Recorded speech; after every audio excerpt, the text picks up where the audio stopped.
Combien vois-je de bien-aimés, prenant la compassion du cœur d'Élohim pour acquis. Ils savent qu'Élohim est amour et compassion. Alors ils prennent son amour à la légère. Car Yahweh est amour et compassion. Car il souhaite le bonheur de son peuple. Il agit avec patience et amour. Car il est compassion. Il prend son temps. Car il s'adapte à nos pensées pour nous donner envie de le rechercher. Parce qu'il a des projets de paix pour nous. Alors il nous fait grâce. Il s'adapte à notre temps. Il s'abaisse par amour. Il s'humilie par amour. Il s'abaisse. Il patiente, car il sait que nous sommes lents à comprendre. Il s'adapte à nos failles, parce qu'il veut notre bonheur. Et nous profitons pour l'écraser davantage. Nous oublions qu'il est souverain. Il se fait sacrifice chaque jour, parce qu'il nous justifie par son alliance, par son sang.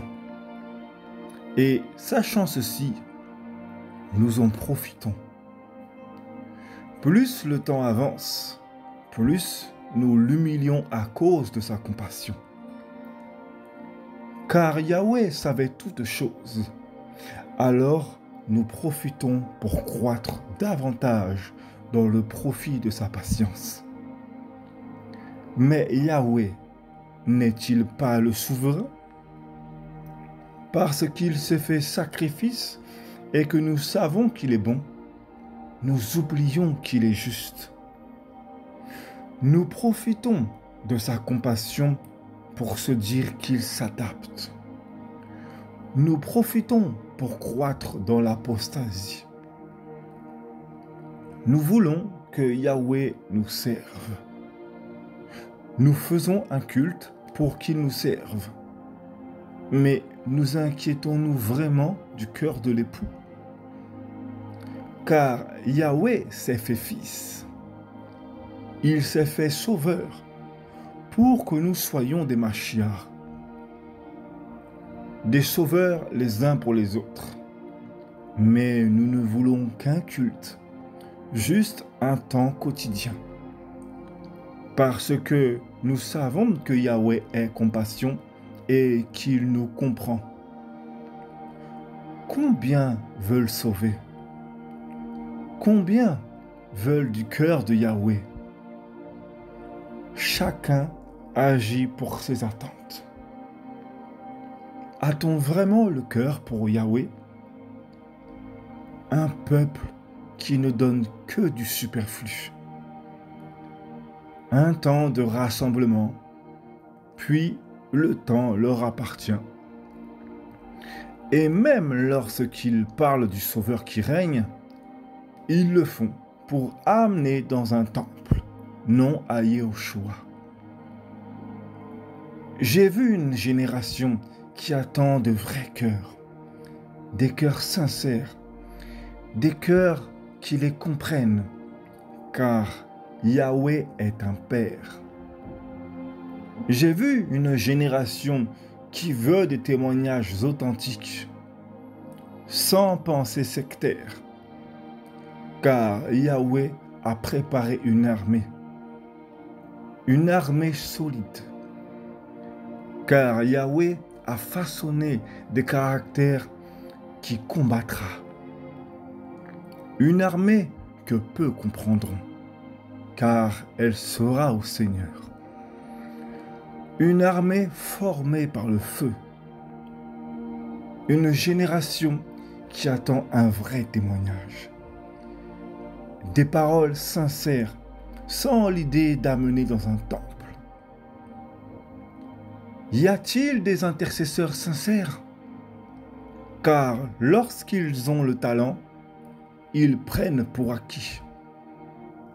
Car lorsqu'ils ont été oints, ils se croient élevés. Le ministère appartient à celui qui a donné.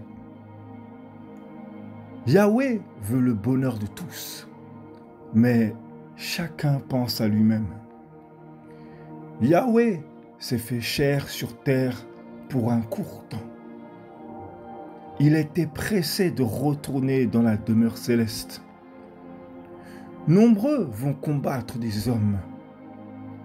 Yahushua n'a pas combattu les hommes parce qu'il devait combattre le Hadès. Combien veulent un gain honteux?